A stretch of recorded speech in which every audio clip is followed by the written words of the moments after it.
여러분 안녕하십니까. 여의도판 정삼식의 이슈판 두 번째 시간 진행을 맡게 된 개그맨 정삼식입니다. 네, 안녕하세요. 이수견입니다. 아유, 오늘따라 또 표정이 좋으시네. 네. 지금 우리가 이렇게 즐거운 표정을 짓고 있지만 참 즐겁지 않은 일이 자꾸 많이 일어나고 있어요. 계속 그래요. 특히 지금 보면 우리가 이제 추석을 앞두고 네. 뭐 평소 코로나 때문에도 그렇지만 네. 택배에 관한 또 기사가 많이 났잖아요. 지금 네. 큰 대란이 일어날 뻔했는데 네. 다행히 네. 이 택배사 측에서 이 택배 기사님들 측에서 좀 배려를 해주셔서 급한 불은 지금 끄고 넘어간 상태입니다. 자, 어떤 기사가 있었는지 제가 한번 설명을 해보도록 하겠습니다. 일단 택배 기사님들 약 4,000분 정도께서 지금 기사가 옆에 나오고 있죠. 자, 파업은 피했지만 추석 전쟁 앞둔 택배 노동자라고 얘기가 나오고 있습니다. 이분들이 어떤 게 지금 문제가 되느냐. 택배를 하면서 돈을 버시니까 당연히 그래서? 택배 뭐 짐을 싣고 이런 거는 본인들의 업무죠. 근데 본인들 왜 업무를 지금 하고 계신 게 문제가 되는 겁니다. 그러니까. 택배사에서 약 5-6시간 정도, 길게는 7시간 정도까지 택배 분류 작업을 택배 기사님 본인이 직접 하고 계세요. 이게 뭐냐? 아침 7시에 출근을 하신 분들께서 뭐 오후 1-2시까지, 길게는 오후 3시까지 3시까지. 분류 작업을 하셔야 되는 겁니다. 분류 작업. 근데 거기에 따른 노동 시간은 임금으로 책정이 안 돼 있어요. 안 되는 게 지금 문제죠. 그러면 지금 쿠팡 같은 데는 이제 분류 작업 하시는 분이 있는데 일반인들한테는 지금 없는 거잖아요. 네, 그래서 쿠팡이 좀 빠르긴 빠릅니다. 이거 제가 광고 받고 하는 거 아니에요. 그래서 실제로 쿠팡에 시켜보면 로켓 배송이라 해서 전날 시키면 다음날 바로 배송이 완료돼요.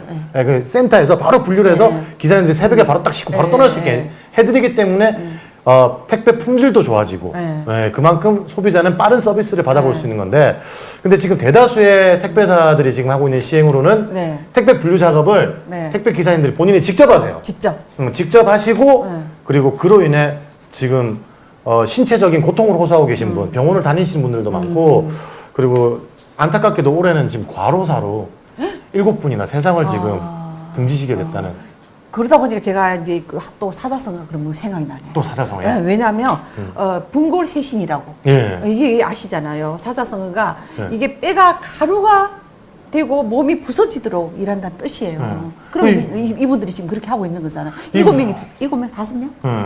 일곱 분이 지금 벌써 세상을 그 일을 하다 등지신 거고, 지금 기사님들은 우리의 환경 개선을 위해서 지금 목소리를 높여야 할 때다라고 해서 지금 이렇게 파업을 예고를 하신 겁니다. 근데 이번만큼 우리가 고생해도 좀 참고 넘어가자라고 하신 게 추석이니까. 민족의 명절 추석이니까 우리도 일발 양보할 테니까 여기에 대한 지금 대책과 협의를 지금 해야 된다, 이런 상황입니다. 자, 이게 어떻게 된 거냐? 법안 기준 원래 주 52시간 노동시간으로 책정이 되어 있죠. 그래서 52시간 돼 있죠. 근데 택배 기사님들 노동시간을 지금 따져보니까 저녁 10시까지 택배를 한다고 했을 때 하루에 거의 노동시간이 15시간에 해당해요. 15시간. 그러면 토요일까지 업무를 본다고 했을 때 이분들이 거의 75시간을 보내요. 75시간. 52시간보다 그러면 23시간이 더 많아요. 23시간을 이미 지금 벌써 오버를 한 상황이 된 건데 너무 어이가 없어가지고요. 근데 이게 문제가 뭐가 되냐면은 지금 분류 작업을 어떻게 이렇게 하게 됐느냐. 기존에 원래 택배 기사님들이 택배가 이제 초기 시절에는 물건이 이렇게 많지 않았어요. 많지 않았죠. 그래서 택배 분류하고 하는데 뭐 기껏해야 하루에 뭐 1-2시간? 한두 택배가 배송되는 지역도 몇 군데 없었고, 그래서 되는 곳에 한해서 그렇게 분류 작업을 하고 하면은 보통 한두 시간이면 되니까 그냥 이건 그냥 한 거 본인들이 해주신 거죠. 많지가 않으니까. 그냥 이렇게 우리가 그냥 선심 쓰듯이 선심 쓰는 게 아니고 그냥 양보를 해준 거죠, 그냥. 이게 도의적으로 그냥 이건 우리가 하겠습니다. 그냥 해서 왜 일감 주시는데 우리가 이건 해야죠. 해서 해왔던 일들이었는데. 고마워라고 하다 보니까. 근데 이게 지금 저희가 뽑아온 자료에 따르면은 지금 2017년도부터 2020년도 초반까지 지금 따져볼 때 택배 물량이 지금 한 20% 늘었어요. 20%. 근데 지금 심지어 이 추석 기간에는 30%가 늘었다고 합니다. 또 거기다 코로나. 거기다 코로나 때문에 계속 지금 택배가 늘고 있는 추세인데 택배 기사의 증원은 지금 5%밖에 되지 않았다. 그러니까 지금 물건은 30%가 늘었는데 5%밖에 들지 않았으니 지금 2017년도 대비 약 20%가 는 건 맞는 거죠. 업무가 그 정도 는 건 맞는 거죠. 근데 20%가 넘게 는 거죠, 지금. 근데 이분들이 분류 작업하는 그 시간은 자꾸 더 늘어나고 있는데 늘어날 수밖에 없죠. 택배사는 물건 하나마다 일정의 수수료를 받아가요. 그죠? 소개를 해준 거니까. 근데 이 소개비 명분으로 그러니까 너네한테 일감을 더 주지 않냐라고 하는 건데, 엄연히 분류 작업은 따로 이거 업무를 시급으로 쳐서 지급을 하든지 그래요. 노동을 하신 거니까. 그 시간이 7시간이라는 거 앞에 시간이 걸리고 있는 거잖아요. 노동 시간이. 그건 노동 시간을 제대로 대우를 해주든지 아니면은 택배 기사님들이 좀 더 안전하고 빠르게 택배를 할 수 있게 이 분류 작업을 하는 직원을 따로 고용을 해서 택배 기사님들이 뭐 말 그대로 그러면은 분류 시간 남는 것만큼 본인들은 이 물류 운송을 하는 그러니까 일을 하고 계신 거니까 물류 운송하는 일을 1시간 더 한 타임을 더 뛸 수도 있는 거고. 그리고 또 일자리도 늘어나잖아요. 그만큼 또 일자리 창출도 되는 거죠. 코로나 때문이지만 저희가 이 택배가 지금 물량이 어마어마하게 늘었잖아요. 그죠? 그럼 이렇게 는 것만큼에 대해서 그만큼 택배사도 많은 수수료를 챙겨가고 있을 거란 말이에요. 그렇죠. 그렇게 이윤이 남는 부분에 대해서 분류 작업을 해주는 근로자들을 조금만 더 선발을 해주면 그러면 택배 기사님도 그리고 고객들도 둘 다 서로 만족할 수 꼭 먹고 알 먹고 할 수 있는 거. 왜? 분류 작업을 따라오는 분들이 계시기 때문에 그만큼 택배도 빨리 갈 수가 있는. 지금 현재 그 법내를 들었던 쿠팡 같은 업체처럼 더 빨리 받을 수 있고 택배 기사님도 그만큼 노동 시간을 줄여서 본인의 건강과 복지를 위해서 시간을 더 할애할 수 있는 거죠. 그럼요. 예. 저는 예전에 보면 우리 친척도 지금 이 택배를 좀 해봤거든요. 그러셨구나. 했는데 사실 그 하다가 중간에 그만뒀는데 왜냐하면 다 온 가족이 다 가서 그 분리하는데 시간이 많이 할애되는 거예요. 그래도 손에 들어오는 거는 많지 않다 보니까 하긴 병만 얻게 돼가지고 중간에 하다 그만뒀어요. 그러겠다. 근데 그러니까. 지금 이분들도 아까는 7분이 돌아가시는 이런 가로사로 이게 순직한 거잖아요. 그죠? 이런 현상이 있는데 그 분류하시는 분을 또 일자리 창출 겸 하면은 서로가 일자리 늘어서 좋고 또 윈윈 할 수 있는 거예요, 이게. 뭐냐? 아니, 일자리가 안 그래도 요즘 막 없다 못 없다 하는데 이 일자리를 그 분류 작업 같은 경우에는 물론 이제 좀 힘을 써야 되는 일이기는 하지만 여성분들도 충분히 할 수 있어요. 할 수 있죠. 왜냐하면 작은 택배들 있잖아요. 소규모 택배들 같은 경우에는 여성분들도 분류 작업을 하고 그리고 거기는 짐차들이 다 있어요. 그러니까 이렇게 밀차 가지고 왔다 갔다 하기 때문에 충분히 업무를 볼 수 있는 상황입니다. 그래서 이런 분류 작업 인원들을 더 선발해야 되지 않나라고 그렇죠. 생각을 해봅니다. 저 같은 경우는 군대에 제대하고 난 다음에 약 1년 정도 공백 기간이 있었어요. 학교 복학하기 전까지. 그 시간 동안 저희 고모가 일하고 있는 물류센터에 제가 취업을 했었거든요. 일해본 경험이 있으시구나. 예, 근데 택배 물류사가 아니라 저는 이제 그 큰 마트에 물건을 납품하는 업체인데 이 대형 마트나 아니면 이 한 30군데 편의점에 물건을 넣고요. 한 17군데 대형 마트에 물건을 넣는 곳이었어요. 근데 그러면은 어떻게 하실 것 같아요? 지금 그 30개 군데 정도 가는 편의점에 물건들을 전날 편의점 점주가 신청을 해요. 그럼 이게 집품서라고 이렇게 발행이 돼서 나오거든요. 그럼 저희가 택배사 30군데에 나갈 물건들을 다 분류를 해서 작업을 합니다. 그럼 다음날 기사님이 오셔가지고 물건 싣고 그냥 출발하시면 돼요. 그러니까 빠르잖아요. 배송이. 그러니까 새벽에 배송이 가능한 거고 그리고 저녁에는 물건들을 꺼내놓으면은 이렇게 팔레트라고 하죠. 물건에다가 이렇게 쌓아둡니다. 그 택배 탑차 높이에 맞춰가지고 쌓아두면 지게차로 쓱 기사님들이 실지도 않아요. 지게차로 쓱쓱 밀어 넣어줘요. 안 넣어주면. 그러니까 차를 미리 저녁에 대놓고 가시니까 밀어서 대놓으면 됩니다. 그럼 다음날 아침에 출발해서 마트 직원들이 나와가지고 싸구리 이제 물건 가지고 가서 정리 다 하고 배치하고 다 하는 거예요. 그러니까 그만큼 일의 능률이 오르는 거죠. 그럼 굳이 그 시간에 또 기사님들 저녁에 와서 지게차 몰고 또 물건 다 빼와서 싣고 그래야 업무의 분담화를 했기 때문에 그렇게 원활하게 일이 될 수 있는데 지금 현재 택배사는 본인 구역의 물건들은 본인이 다 가져가래요. 그걸 분류 작업을 기사님들이 직접 하셔야 되는 거예요. 그러니까 이게 폐단이 생긴 거죠. 여기 택배 하시는 그 진 부위원장님 이게 지금 보면 법조문에는 어디에도 분류 작업 택배 기사들이 업무다라는 규정 조항이 없대요. 규정 조항이 없기 때문에 이 업무에 대해서 임금을 지불하지 않는 거예요. 그러니까 그 없다 보니까 이제 우리가 택배 기사하고 매전 그 위 수타 계약서 있잖아요. 분류 작업이 업무라고 명시적으로 기록된 것도 없다라고 해서 아까 지금 그 이제 하라고 지금 명시한 거잖아요. 이것도 지금 이제 그런 법적으로 있어야 되겠네.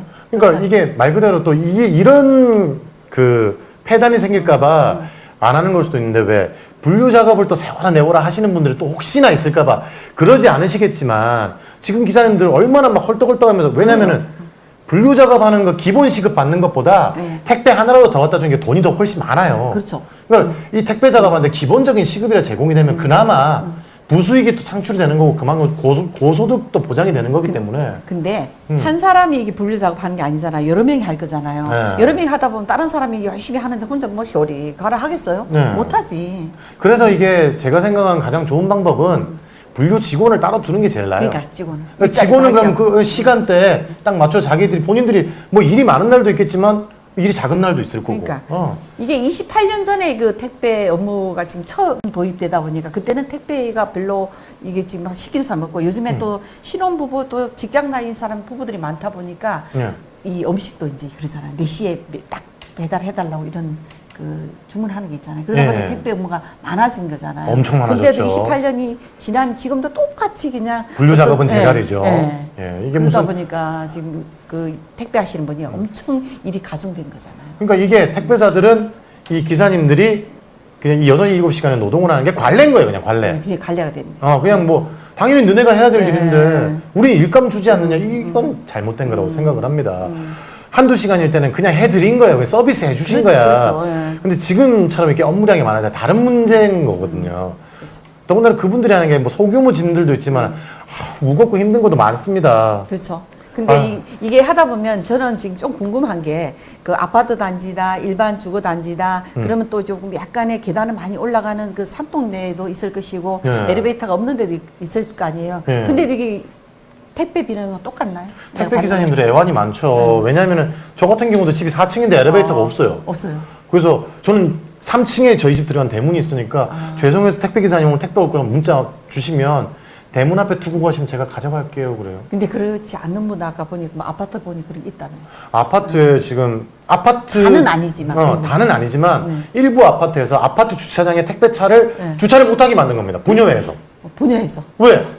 왜 아파트 그랬을까? 집값 떨어진다는 거예요. 집값 아니 택배차 온다고 무슨 집값이 떨어져요? 그러니까 주차장에 그냥 그런 차 대놓으면 안 된다 이거지. 아이고 많이들이 사용하라고 하는 그 지금 공간이잖아요. 그럼 자기네 물건을 왜 시켜요? 그러니까 그러니까 일일이 그냥 너네가 아파트 입구에서부터 하나씩 들고 와서 갖다 나르라는 거예요. 그 사람들이 보통 노동을 하는 것도 아닌데. 그러니까 그러면 자기네는 가만히 앉아서 있으면서 그 택배 차량 오는 것도 인해 가지고 집값 떨어진다. 이렇게 마음에 여유가 없어가지고 되겠어요. 이 그러니까 세상에. 이런 부분은 좀 배려를 해주셔야 되는 그러니까, 부분인데. 네. 그래서 이제 오죽하면 이제 그 택배사에서 내린 결정이 네. 아파트 앞에 주차장에 네. 택배를 쌓아놓고 옵니다. 사람 저렇게. 본인이 직접 찾아가라고. 자기네들 함부로 인해가지고 더 뭐냐. 본인들이 내린 결정이지 않습니까? 알아서 찾아가라고. 지금 요즘에 또 코로나 때문에 이제 네. 전에는 이 아파트 집 앞에 탁탁탁 갖다 놨지만 이제 코로나 때문에 이제 그 집 앞도 못 가잖아요. 근데 그러니까 비대면으로 이렇게 근처에 이제 뭐 경비실이나 아니면 이런 데 모아두고. 경비실에서 찾아가는 거야. 괜찮지. 네, 괜찮죠. 근데 이제 이게 이제 지금 문제가 되는 게 자, 저렇게 힘들게 일하시는 택배 기사님들인데 네. 우리가 조금 배려를 해줘도 모자를 마당에 그렇죠. 지금 여기서 이 업무에 대한 거 이분들이 이만큼 인원이 단합을 했다는 거는 네. 문제가 많다는 그럼에도 불구하고 아까 분골쇄신이라 말씀하셨잖아요. 네. 내 뼈를 깎아가면서 그렇게 네. 일을 왜 하시겠어요? 가족들이 있으니까 그쵸. 우리 자녀들 네. 가족들 부양해야 되고 애들 교육비 들어가고 그쵸. 먹고 살아야 되니까 네. 그러니까 이 4,000분의 기사님들은 어떻게 보면 우리 이제 큰맘 먹고 하는 거다 하고 이때 바로 잡지 않으면 안 된다라고 얘기를 하는 건데 대다수의 기사님들이 불합리한 줄 알면서도 하시는 거야. 그냥. 내가 어저께 보니까 청년의 날 맞아 해가지고 지금 문재인 대통령이 공정 37회를 외쳤단 말이야. 그리고 모든 게 이게 또 다 공정해야 되지 않나요? 그럼 이런 사각지대에 있는 근로자님들께는 무엇보다 더 먼저 생각을 하고 처우를 개선을 해주셨어야죠. 근데 안 그러고 지금 청년들의 지금 지지도가 떨어지니까 청년들 표심을 얻기 위해서 그냥 네. 거기서만 공정해야 된다 지금 그런 공정하지 못하는 행정을 하고 있는 정작 중이기 중요한 때문에. 거는 우리 가장 노동을 많이 하고 있는 계층은 바로 40, 50대 우리 아버님들인데 그렇죠. 이분들이 조금 더 좋은 요건에서 좋은 업무를 볼 수 있고 좋은 복지가 이루어져야 되고 그러니까. 좋은 수익이 나야 됩니다. 그러니까. 그래 이분들이 뭔가 일하는 보람도 느끼고 하죠. 네. 그리고 아까 제가 말씀드렸다시피 네. 택배 물건 분류하는 거 만약에 그거 기본 임금을 정한다? 뭐 기본 뭐 시급을 제공을 한다? 그걸로 세워라 내워라 하실 분 없어요. 없죠. 양심이 아유, 있지 사람. 아니 그리고 그럴 제가 사람이 말씀 없어. 제가 말씀드렸다시피 아니 1시간이라도 더 빨리 이거 물건 하나 더 갖다 주는 게 훨씬 이득인데 그럼요. 한 동네 돌면은 거의 그때부터는 이제 시급으로 좀 벌이는 괜찮으세요. 근데 그렇다고 해서 앞에 일했던 걸 무료로 봉사해야 된다는 건 아니라는 그렇죠. 거죠. 예, 적어도 이런 부분에서 택배사가 조금 개선이 좀 이루어져야 되지 않느냐. 네. 이게 맞는 비율지는 모르겠습니다만 고생하시는 택배 기사님들이 입장에 서서 제가 오늘 톡 쏘는 한마디. 네, 톡선을 예. 어떤 톡선을 한번 예. 하시겠어요? 예. 옛말에 보면 이런 말이 있습니다. 제주는 곰이 부리고 돈은 사람이 번다고. 그 택배 물건 분류하는 작업 곰이 제주 부리는 거 아니에요. 사람이 일을 하는 겁니다. 그렇죠. 예, 제주 부리는 곰을 다루듯이 당연히 해야 되는 일처럼 관례처럼 여기지 마시고 그에 대한 정당한 임금을 지급하거나 아니면 또 다른 일자리 창출로 택배 기사님들의 마땅한 어떤 업무 여건을 마련해 주기 위해서 분류 작업을 하는 인원을 새로이 선발을 해야 된다. 이렇게 생각을 합니다. 그렇지 않습니까? 택배가 이만큼 늘어났으니까 그대들도 돈을 더 벌어가는데 더 번 것만큼 좀 복지 혜택을 주세요.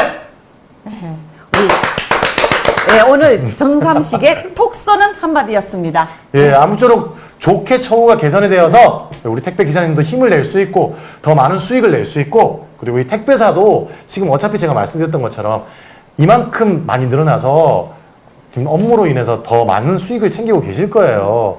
예전에 그 한 미국의 CEO가 이런 경우가 있었습니다. 자기 연봉에 90%를 삭감을 한 거예요. 90%. 연봉 뭐 10억 받았다. 그럼 나 1억만 받을 때 9억을 자기 삭감을 해서 사주가? 사장이 사장이니까 사장. 회장인지 사장인지 네. 그건 저 기억이 안 납니다. 아무튼 그 CEO입니다. 네. CEO가 자기 봉급의 90%를 까서 네. 90% 이상인지 뭐 모르겠는데 그 정도 깠습니다. 그걸 직원들한테 다 월급으로 나눠준 거예요. 와, 대단하시네 그 사장. 근데 그 회사가 망했을 거예요. 더 잘 됐을 더 거예요. 잘 되죠. 왜냐면 사장님은 주식을 보유하고 있잖아요. 그러니까. 근데 주식값 올라가죠. 이 회사의 매출이 전년 대비 200%가 늘었다는 거예요. 직원들은 우리가 이렇게 돈 잘 버니까 더 열심히 하겠다. 더 열심히 하고 이 회사는 나가면 안 되겠다. 네, 나 잘리면 안 돼. 얼마나 열심히 일을 하겠어요. 그렇게 해서 회사가 영업이익이 200%가 더 나게 되고 주식도 200%가 올라오고 그러면 사장 그 출신해도 충분히 그냥 충분한 소득을 올리는 거죠. 올리죠. 그러니까 우리가 너무 눈앞의 것만 생각하지 말고 그렇죠. 길게 보자는 거죠. 어차피 택배 업무는 지금보다 더 많이 늘어나면 늘어나지 줄어들지는 않을 것 같습니다.